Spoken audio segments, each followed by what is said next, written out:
Tapi proses yang begitu lama ini kan tentu Nabi kira-kira persiapan supaya mencukupi. Nah, itulah perlunya ada perbekalan ini. Malah perlu yang saya makin kan berkarya misalnya, berkarya dalam bentuk secara ASN misalnya, atau karya dalam bentuk bertani, berdagang dan sebagainya. Dalam rangka apa ya? Mengumpulkan, meraih artinya sebuah kehidupan yang baik. Dan memang kita diserukan demikian. Kita tidak boleh berdiam diri di situ di satu tempat. Hendaklah kita bertebarlah di muka bumi untuk mencari karunia Allah fadilah. Apabila kita telah selesai melakukan zikir, maka hendaklah kita bertebar. Tapi kalau memang sudah selesai perniagaan, selesai kita sebuah perjuangan kita urusan ini, maka hendaklah bersegeralah kita untuk mengingat Allah. Bersegeralah kita. Nah, bagaimana cara kita supaya dalam zikir ini hendaknya berkualitas baik gitu. Nah, dalam sebuah hadis disebutkan bahwa hendaklah dalam ibadah itu adalah ibadah terakhir di dalam kehidupan kita ini. Salat terakhir dalam kehidupan ini. Zikir terakhir dalam kehidupan. Wah, dibani saja jangan main-main kamar ini. Nah, ini artinya bahwa kalau zikir terakhir ini, wah betul-betul depeng dan tak jalani, mau kita belok-belok harus seperti itu. Dan terakhir karena kita tidak tahu kapan berakhirnya kan begitu. Itu sesuatu yang terrahasia dan memang Allah rahasiakan. Ini Allah kasih tahu, walaupun diinformasikan paling hanya dalam waktu yang dekat baru diinformasi. Ada tanda-tanda yang ada satu isyarat-isyarat yang memberikan perjalanan kita itu akan tiba. Tapi paling tidak adalah persiapan itu, keberadaan itu adalah kita benar-benar ada, artinya persiapan ada, tidak sampai kosong, tidak sampai itu zong dan sebagainya.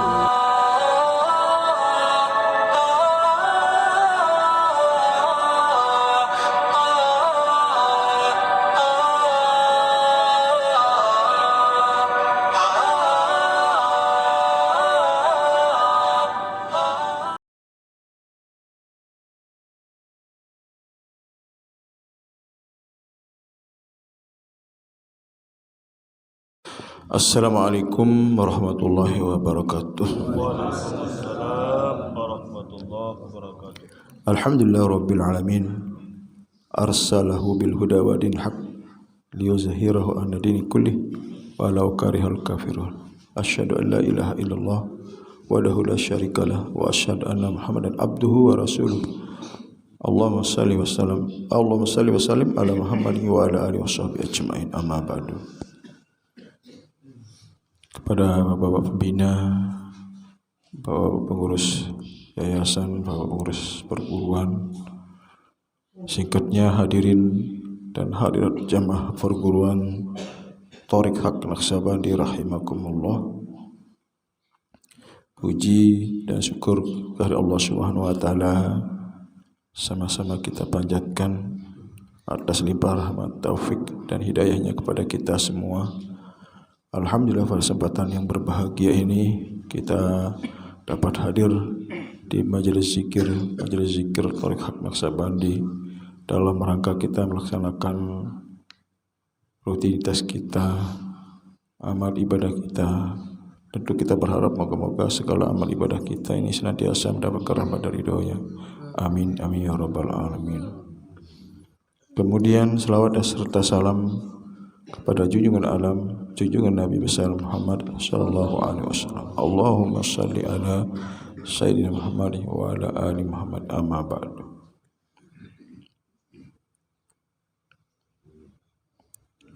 Alhamdulillah wa syukurillah wa nikmat Allah bahwa malam ini adalah malam yang sangat-sangat luar biasa, karena ya zikir ya terasa sekali menggelegar, walaupun pada ujungnya agak sedikit lemah, tapi ini kita terus latih, biasakan supaya menjadi terbiasa, sehingga tidak menjadi satu hal yang berat, sesuatu hal yang sulit untuk kita lakukan. Karena sesuatu yang terbiasa akan jadi biasa. Jadi ringan, aman, enteng, bahkan akan mendatangkan kenikmatan dalam berzikir. Nah, zikir ini adalah salah satu cara atau jalan meredam daripada murkanya Allah, cara meredam daripada azabnya Allah, cara kita untuk memohon syafaat kepada ibu bapak kita, keluarga kita, saudara keluarga kita, dan juga salah satu cara kita bersyukur kepada Allah Subhanahu wa taala. Alhamdulillah, kalau kita terus lakukan zikir ini yang luar biasa dampak yang kita dapatkan, baik secara pribadi kita masing-masing, lebih kepada keluarga dan syarikul warisin, bahkan sebagai adalah handitolan sahabat-sahabat kita itu terikutkan sebenarnya. Itu sebabnya kita diminta bersahabatlah dengan orang yang dapat mendekatkan diri kita kepada Allah, dan jauhilah orang-orang yang akan merenggangkan diri kita kepada Allah. Karena ini salah satu nasihat Nabi, salah satu yang paling dikhawatirkan oleh Nabi adalah lemah keimanannya. Lemah keimanan itu disebabkan oleh pertemanan, pertemanan kita yang tidak sependapat, sehingga tergeserlah kita, terbawa kita, terpengaruh kita. Dan kedua adalah meninggalkan halqah. Itu salah satu yang melemahkan kita bergaul sama orang yang tidak sependapat. Kedua, kita tinggalkan halqah atau meninggalkan keyakinan kita. Oleh sebab itu kita dalam rangka menata hati kita, menata kehidupan kita, baik dalam kehidupan kita di dunia ini, lebih-lebih nanti di akhirat. Ada fase-fasenya, alam dunia, alam barzah, alam akhirat. Di alam barzah ini ada lama sekali. Tak kita tahu, tak bisa terhitung itu. Bisa jadi 10 tahun, 1000 tahun, 1.000.000 tahun, atau 1.000.000.000 tahun, kan begitu. Tapi proses yang begitu lama ini kan tentu Nabi kira-kira persiapan supaya mencukupi. Itulah perlunya ada perbekalan ini. Malah perlu yang ini makin kan berkarya, misalnya berkarya dalam bentuk secara ASN misalnya, atau karya dalam bentuk bertani, berdagang dan sebagainya. Dalam rangka apa? Mengumpulkan, meraih artinya sebuah kehidupan yang baik. Dan memang kita diserukan demikian. Kita tidak boleh berdiam diri di situ, di satu tempat. Hendaklah kita bertebarlah di muka bumi untuk mencari karunia Allah fadilah. Apabila kita telah selesai melakukan zikir, maka hendaklah kita bertebar. Tapi kalau memang sudah selesai perniagaan, selesai kita sebuah perjuangan kita, urusan ini, maka hendaklah bersegeralah kita untuk mengingat Allah. Bersegeralah kita. Nah, bagaimana cara kita supaya dalam zikir ini hendaknya berkualitas baik gitu. Nah, dalam sebuah hadis disebutkan bahwa hendaklah dalam ibadah itu adalah ibadah terakhir di dalam kehidupan kita ini. Salat terakhir dalam kehidupan ini. Zikir terakhir dalam kehidupan. Wah, dibani saja jangan main-main kamar ini. Ini artinya bahwa kalau zikir terakhir ini, wah betul-betul tepang datang mana. Terjalani, mau kita belok-belok kan seperti itu. Dan terakhir karena kita tidak tahu kapan berakhirnya, kan begitu. Itu sesuatu yang terrahasia dan memang Allah rahasiakan. Ini Allah kasih tahu, walaupun diinformasikan paling hanya dalam waktu yang dekat baru diinformasi.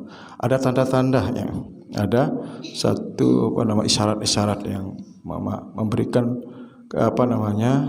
perjalanan kita itu akan tiba. Tapi paling tidak adalah persiapan itu, keberadaan itu adalah kita benar-benar ada, artinya persiapan ada, kan? Tidak sampai kosong, tidak sampai itu zong dan sebagainya. Karena Fase itu adalah sesuatu hal yang real, yang nyata, yang membuat kita mau balik lagi, mau perbaiki lagi, mau berbuat lebih baik daripada yang sebelum-sebelumnya. Tapi apa yang dikata bahwa kita tidak mungkin kan, kita sudah berakhir perjalanan kita ini. Ini sudah selesai urusan kita ketika sudah napas kita ini sudah terhantarkan kembali kepada Allah. Detik-detik terakhir. Makanya ketika kita memakamkan seorang, kita sering kita katakan adalah di mana mereka berada di tempat peristirahatan yang terakhir, kan begitu. Namun sebenarnya peristirahatan terakhir itu adalah terjadi sebenarnya kapan itu? Di waktu kita tidur misalnya, waktu kita mensarean, di situ bagian daripada mati sesungguhnya.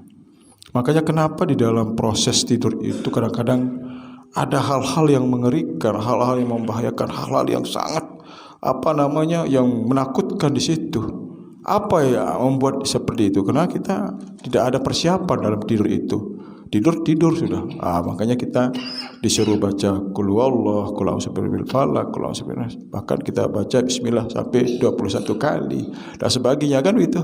Nah, itu tata cara syariatnya, supaya tidak ada gangguan-gangguan di dalam perjalanan tidur itu sendiri sebenarnya, kan gitu.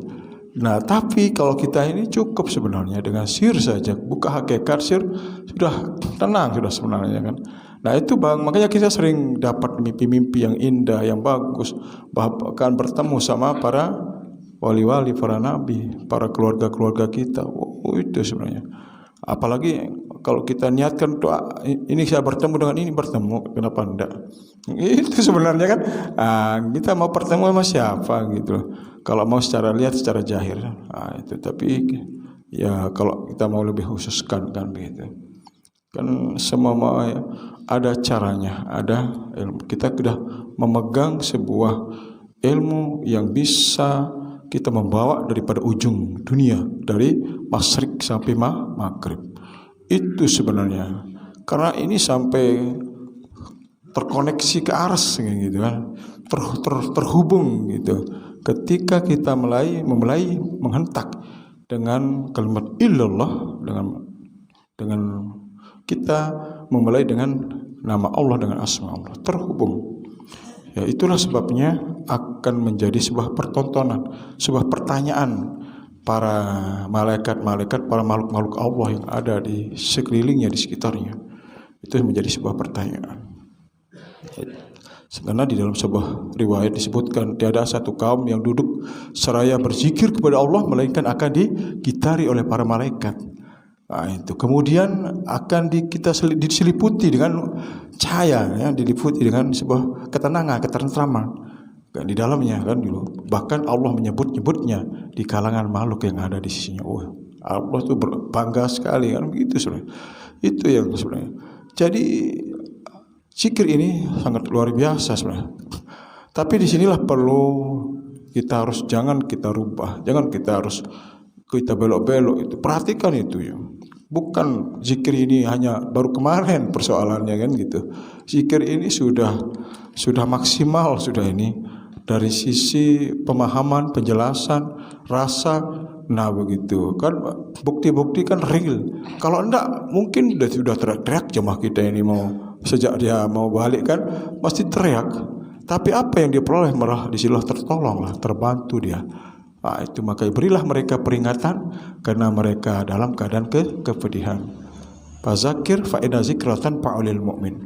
Maka hendaklah berzikir, karena zikir itu sangat bermanfaat terhadap orang yang beriman, sangat bermanfaat. Itu kebutuhan, makanannya, fasilitasnya. Nah itu kita abaikan, kita tinggalkan, kita lupakan. Itu berbahaya sekali, enggak? Sangat. Misal pelungguh melanda fasilitas ini lengkap, terambilkan atau den milu lah gopoh dah sih loh den milu kabar ini misal. Nah itulah, ini kalau tidak ikut amal kita, sholat kita, zikir tidak ikut. Kenapa? Ya kina yang kita lakukan amal-amal zahir, den milu juga akhirat. Kena den wah amalan akhirat, makanya zikir akhirat. Ya, doa-doanya akhirat. Sumala roh kan itu udah dalam sekali. Kemudian adalah sholat-sholatnya ruh. Kan begitu bahasanya kan. Sholat-sholatnya batin. Sholat-sholatnya zahir, ada sholatnya batin. Nah, kalau kita melakukan sebuah ibadah zahiriyah, kalau nanti ibadah kita tidak ikut gimana? Siapa yang disalahkan? Kita sendiri tidak ngerti, nggak paham. Itu sebabnya kita diberikan satu dalil akli dan akli untuk menjelaskan bagaimana ibadah yang baik dan benar. Itu supaya ibadah kita tidak menjadi sia-sia. Itu luar biasa sebenarnya. Wa yaj'alu rissa 'alal ladzina la yaqilun. Allah jadikan murka orang yang diberikan akal tetapi dia tidak mempergunakan akalnya dalam memahami ibadah yang baik dan benar itu sendiri. Itu jadi kita diberikan sebenarnya sarana-sarana penglihatan, pendengaran itu sudah lengkap. Itu sebenarnya itu sarana zahir untuk kehidupan yang zahir, untuk kita saling face to face, ya. Itulah kita berdiskusi, berdialog dan sebagainya. Zahir ini lengkap. Semua pendengaran kita itu memang Allah ciptakan dalam rangka kita untuk kita mendiskusikan, ya, dalam hal-hal urusan dunia dan urusan akhirat. Apa artinya? Bahwa karena urusan akhirat ini kita sekarang harus wajib kita kenal, harus kita tahu, harus kita paham. Itu kalau kita nggak paham itu berbahaya sekali. Itu sebabnya dikatakan Allah, barang siapa yang tidak paham di dunia, nanti di akhirat kita nggak paham juga. Itu awam kita di sini, awam juga, nanti berbahaya sangat gitu loh. Makanya kita dipahamkan tentang diri kita, rohani kita, ilmunya, amalnya, luar biasa, dan sangat khusus sekali. Dan kekhususan ini dan saudara-saudara kita yang lain tidak mendapatkan, tidak menemukan. Nah, sekadar bicara-bicara doang kan, bahas-bahas. Nunasan betadi yet beda dia ni. Nah, yet boyak dia sekadar bahas-bahas doang. Tapi alhamdulillah pengujian ini tidak sekedar pembahasan, akan tetapi kita dapat mengaplikasikan, kita amalkan, ya, kita dapat kita jalankan dalam kehidupan kita hari-hari. Tapi kalau ini yang kita jaga, hal kayak ini, coba perlu buktikan. Bukanlah kita mau cerita terlalu berlebihan kalau saya bercerita tentang ini. Dan memang Allah akan mempertemukan seperti apa yang kita perbuat. Fayunabbi'ukum bima kuntum ta'malun. Allah perlihatkan apa yang kita perbuat. Itu yang sebenarnya sebagaimana yang kita sebut terang benderang yang tidak ada bandingannya. Memang itu penggita dan nika. Makin tak ada paksa-paksa anin bu, ya. Dia dua lagu tekican, ya, alhamdulillah. Nah, kita bersyukur. Nah, marah nika kan. Nah, niki tinggal kita imani, kemudian amal, kemudian istiqomah. Final sebenarnya niki. Jangan kita memaksakan. Tapi kalau kita mau sangat, ya silakan, fasilitas suluk sudah ada. Kan para niki kan, kalau memang betul-betul ada ada keinginan berjuang, artinya lebih mengalami, merasakan daripada spiritual itu. Tetapi itu dalam bagian daripada penempaan juga. Ya, bukan sekedar hanya membuktikan, tetapi penempaan supaya kita ini terjaga, kuat jadinya kan. Kalau ibarat kita sudah berlatih semaksimalnya sehingga kita bertempur, insya Allah di luar akan menjadi lebih tenang, lebih enteng, lebih nyaman kita. Itu sebabnya. Jadi kita sebenarnya apa yang saudara-saudara kita yang lain itu dia takutkan, dikhawatirkan. Nah, kita telah diingatkan oleh Nabi, la tahab wa la tahzan innallaha ma'ana. Jangan takut, dengan khawatir. Sesungguhnya kita berserta Allah. Nah, kan kita bersertanya sudah kita dibimbing, kita sudah dipahami, sudah dijelaskan bagaimana bersertanya, ya. Di mana bersertanya? Jangan dianggap di depan. Kalau dianggap di pikiran kita, jangan, ya. Itu bahaya sekali itu. Itu hal yang keliru itu nanti, ya. Kita kan harus tahu bait-baitnya, ya, pendekatannya melalui adalah ada pintu-pintu masuknya, ada tempat-tempat yang tersirat terhasia di dalamnya yang memang Allah rahasiakan di situ. Itu cara pendekatannya. Dan insya Allah sebenarnya akan lebih mudah kita memahami ketika kita sudah mengilmukan dulu, baru kita jelaskan. Walaupun saya jelas sejelasnya, tetapi belum kita tahu apa yang saya jelaskan, tetap saja bingung. Ya kan? Tetapi sebingung-bingungnya kalau kita sudah nerima, ya lama-lama insya Allah pelan-pelan, terasa. Nanti ada waktu-waktunya Allah bukakan pikiran kita, hati kita, sehingga mudah. oh iya ya, itu nanti kita iakan. Saya secara pribadi tidak seperti yang latus semuanya latus, oh iya, apa namanya, final enggak, proses juga, terus.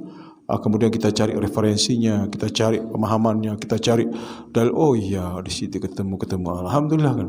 Jadi aman. Jadi kita tidak mempelajarinya, mengamalkan, meyakini itu kuat. Jadinya kita nggak akan terganggu sebenarnya kan. Misalnya segera-gara silaturahmi bisa terganggu keyakinan, terganggu amalan dan sebagainya kan, itu yang terjadi. Karena apa? Karena kita punya referensinya hanya ada di masyarakat. Ya, artinya pikirannya mereka yang kita pakai gitu. Jangan pakai pikiran orang, jangan pakai penglihatan orang, jangan pendengaran. Pakailah pendengaran, penglihatan diri kita masing-masing kan gitu. Kan itu kuat jadinya. Makanya di sini perlu ya mengerti, paham terhadap apa yang kita terima sehingga kita tidak akan lagi terabaikan, artinya terpengaruh karena pandangan-pandangan mereka. Justru kita bisa memberikan sebuah penjelasan terhadap apa yang kita imani sesungguhnya. Nah, sebenarnya mereka dalam waktu yang sekarang ini sudah mulai orang terus mencari-cari, bertanya-tanya, terus ngubar-ngubar kan begitu kan.